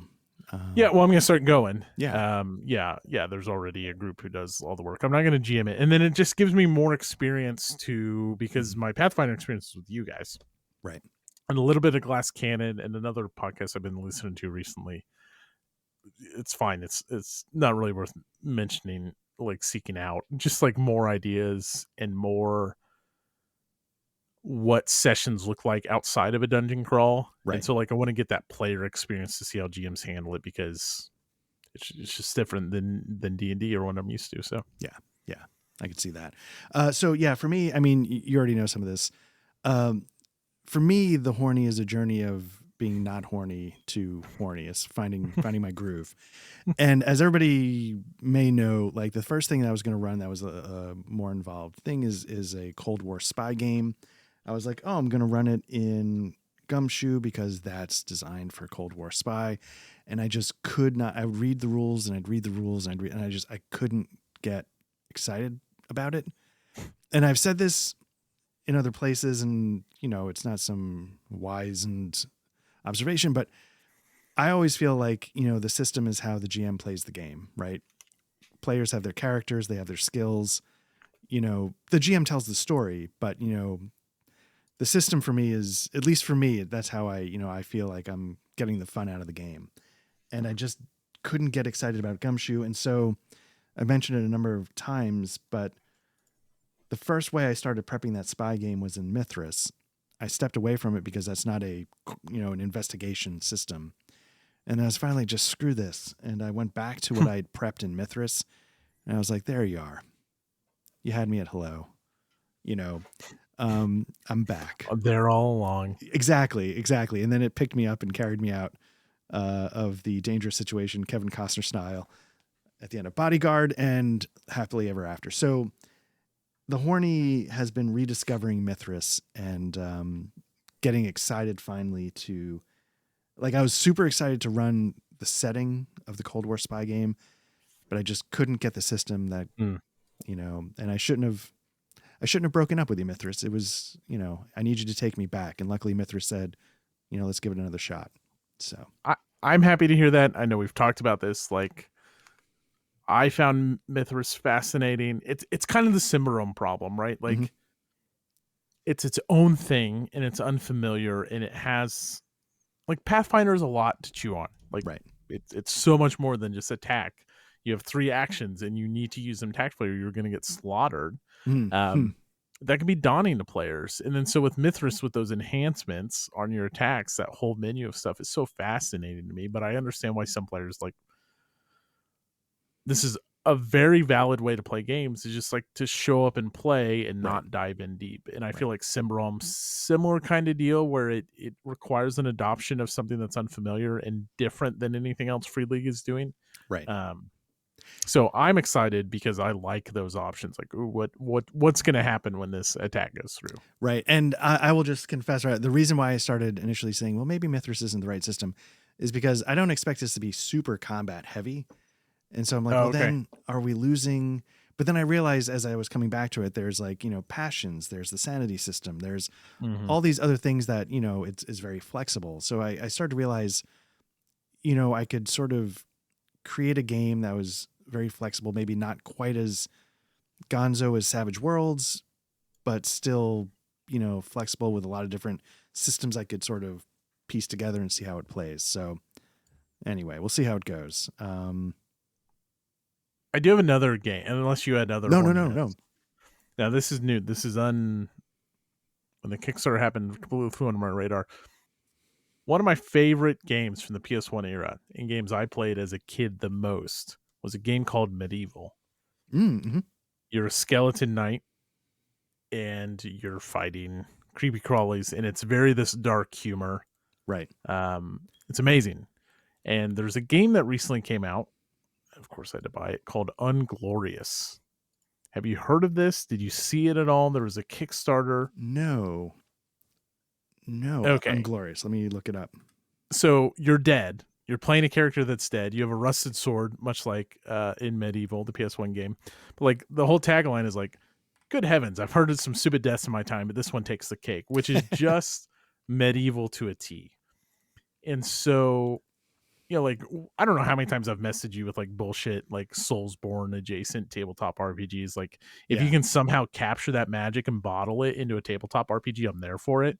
And so if this captures Medieval and makes it this witty fantasy role-playing game while you're also dead and you have the consequences of being dead, then I'm there for it.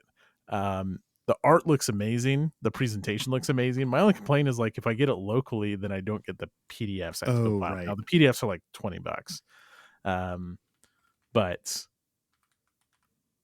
Yeah, it's you started the death of your character, and then you go on from there, and it looks really cool. And they have like a Wild West setting where you can transfer it over to. Oh, They have a pirate setting. Um, it just looks really cool. Again, haven't read it, kind of nice. bought it on a whim, just discovered it, but then I kind of fell down the rabbit hole. It is, it looks pretty cool. Nice. And that's Unglorious, but on ace. Kickstarter? No. It's Oh, out oh. now at like local stores. Oh, They okay, had okay. a Kickstarter that I completely missed. Oh, And okay. if you go to their website, Aces Games, I think they're out of Italy. Okay. You can get the core rulebook and PDF combo, Mm-hmm. but like if you buy it locally, you're not going to be able to get that. The problem is if you're Right. buying it from Italy, you got to pay the Italian shipping costs. So, Yeah. anyways, Yeah, I'll just throw some out drive through all that stuff. a Kickstarter. It's not technically on Kickstarter, it's on GameFound, one that I've recently jumped into. Just want to call out The Winter King by Shadowlands. And it's basically after King Arthur and Britannia, after that fall, it's role playing in the aftermath of trying to get the kingdom back together. Whoa. Yeah. So shadowlandsgames.com. It's on GameFound. It's called The Winter King. I've gone at the horny level of backing it, and that's one I'm excited to take a look at, and maybe we'll get it to the table at some point. Just to encourage senseless consumerism. Yeah. I mean, that's all I'm doing. I understand that I'm just. That's what I'm. Yeah, he's like, you should go spend money on this. Oh my gosh. Oh my gosh. Oh my gosh, Art. You got to put like some of these images in here. This looks the art's good, stunning, right? Going back to the art we were talking about with Dragonbane. That's what drew me all in. in collector's edition, 250 euros. I mean, what is that in American? Like $80? No. Yeah, something like that. Get Collector's limited edition for 420. Yeah. GM screen grimoire exclusive box. The one thing I will say is they just unlocked the Foundry VTT module, so it would make it super easy to play. Look at that. Does it come with your pledge? I believe so. I think it's a stretch goal. So I think I will. So yeah, that's even the starter set looks nice. Yeah, €29. Super easy to get to the table. I don't think it's a super complicated system, but the setting really grabbed my attention again. A lot of the heavy lifting because of the artwork. Very evocative art. Yeah. Anyway. Oh, hubba hubba ding ding. Oh man, that starter box set cover. It's like an undead Viking with moose antlers. There's two ways to my heart. It's moose and Scandinavian. So checking a lot of boxes. Yeah. I'm gonna... Nice. Yeah, Anyway, good. Well, this has been really good to not to get off track too much, like to get it back to what we were talking about. Dragonbane, really awesome game. Free League again has another game that's really worth picking up and checking out. Absolutely, so many other titles are. Anyway, I agree. It's been. I think we were getting. Not to stretch this out, I'll make this quick. We were getting together to play Cyberpunk, and it's like busy with the holidays. You're not around RPGs, and I'm just like, man, the last month has just been just with what happened in Pathfinder. If you haven't watched that episode, Menace Under Atari, the end of that session happened, so go check that out. It was a first for me. Highly recommend it. Right. Cyberpunk Red was amazing, and then getting able to play Ironsworn, Starforged Ironsworn, and Dragonbane, and then discovering Morkborg has been really. I bought a whole bunch of stuff to do Morkborg solo, and where I thought Morkborg wouldn't live up to the hype, which that's another like free league, picked up. It certainly has, and so there's been a really good rekindling, which has been nice, and a lot of things I'm horned up for. Yes. Yeah, I will say, like, after, like, the fall, like, Patrick had a baby, we were like trying a lot of like one shot spooky season kind of stuff. Which is good. It was enjoyable. It was really good. But it's been nice to start this new year with just a bunch of heavy hitting goddamn bangers. Oh yeah, we're just like wait, that's like trademarked. We can't say that. Like just going. I can't say balls deep. I'll say balls to the wall. There we go. Is what I'll say. Yeah. Yeah. It's legally distinct. One of the best, most painful things to do with my balls is to just go to the wall. So, Straight to the wall. so yeah, but it's been, I will say, like 2024 so far has been really good with the big systems that we've been playing. And we have fresh blood in the Discord server. Yes, So shout out to everyone who's come by and introduced themselves. Yeah, it's been great to Nice to see chat some with you guys. Get to familiar faces popping in there from over on YouTube. Those types of things. If you're interested, there's a link down in our Discord in the show notes, or if you're listening, down there in the show notes. Anything else? I think we definitely covered it. Okay, and we are health or emergency situation barring that. Next week we are playing Vaesen unless you pull a 180 on me and you're like, fuck it, we're doing Mithras 1-on-1. No. Because I've been reading Vaesen, and like I think I was saying at one point, the rules are really simple. So I think it'll be really easy for us to pick up and play, but the setting and the starting mystery I found really interesting, and I'm going to sort of think about fleshing it out just a little bit. And there's something I want to ask you to think about potentially for your character offline. You sure don't want to ask me online? So it's a little teaser for the little interest for the listeners, or does it need to be offline? So sexual, no. So Kama Sutra. What is your personality? No, what I was going to ask is, I can't remember if this is part of the character creation or not off the top of my head, but a lot of the times when people gain in Vaesen, the idea is that you gain the sight that allows you to sort of interact and see the spiritual, to see the Vaesen. Yeah, the world that exists parallel to ours that interacts with us. It can be dangerous. It can be deadly. They can help us. You know, there's this whole fantastical world that exists with us that most people can't see. And the way a lot of people talk about gaining the sight is through some trauma. Like one was, they ended up in a coma for 2 weeks. One was, and so if it's not part of the character creation, I was wondering, just think about how you gained the sight, what your... Yeah. Do you need to know that ahead of time or just be... A little bit. It doesn't have to be a ton ahead of time, but I just wanted to make sure that that was something, if it's not part of character creation, that you sort of thought about. Totally. And Absolutely. Let's see what we can do with that. But anyway, yeah, otherwise that's it. Awesome. That's going to do it for us, folks. If you're watching on YouTube or on podcast, make sure you like, subscribe, leave a review, all those things. Appreciate it. Come join us in the Discord. Tell us what you think about Dragonbane. I think it's really awesome. Hopefully, before we forget the whole thing, we should, even if we shoehorn it in, get some kind of either co-op or one-on-one Dragonbane going. Definitely. I would really like to do that. Plus, you have to play your mage. Share all that stuff down in the comments. Pop by in the Discord. We're on the socials. There's links to all that down in the show notes. I believe that is going to do it for us. Yeah. Thank you very much, Matt. This was great to shoot the shit about Dragonbane for a while. It was cool to gush about it. It was good. Yeah. All right. Well, thanks again. And we'll be talking very soon. All right. Good night, everyone. Good night.